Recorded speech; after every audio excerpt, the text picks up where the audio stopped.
নমস্কার বন্ধুরা, আজ আমি শেয়ার করব ঝিঙে শুটকি। ঝিঙে আর কুমড়ো, কচি কুমড়োর ডগা দিয়ে শুটকি দিয়ে।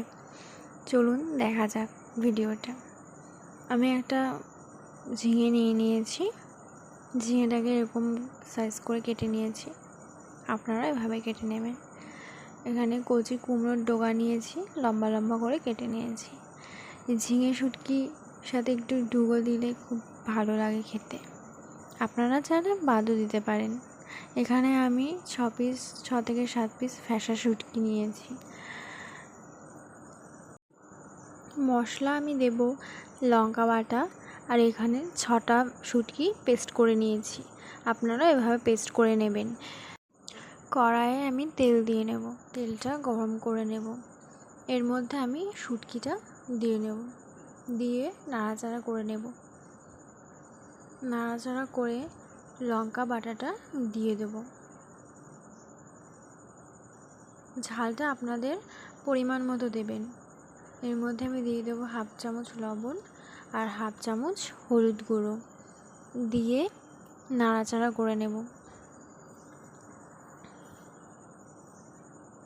একটু মশলাটা শুটকির সাথে মশলাটা লঙ্কার বাটাটা ভাজা ভাজা করে নেব।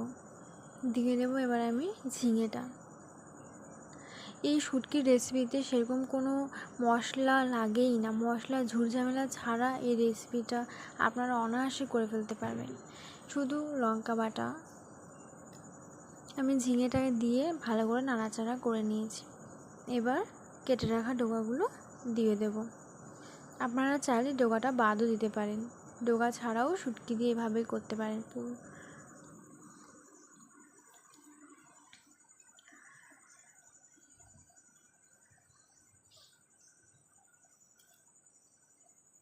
এর মধ্যে আমি হাফ জল দিয়ে দেব। জল দিয়ে সেদ্ধ করে নেব। ডগাগুলো একটু শক্ত থাকে যেহেতু, সেজন্য সেদ্ধ করে নেব। দেখুন সেদ্ধ হয়ে এসছে। এখানে আপনারা লবণটা একটু দেখে নেবেন। আমার লবণটা ঠিকই আছে। এবার নাড়াচাড়া দিয়ে 5 মিনিট রেখে দেব। আমি ঝোলটাকে একটু শুকিয়ে নেব। এই ঝিঙে শুটকির ঝোলটা একটু শুকনো শুকনোই ভালো লাগে। তৈরি হয়ে গেছে আমার এই ঝিঙে শুটকি। গরম গরম ভাতে পরিবেশন করুন এই রেসিপিটি।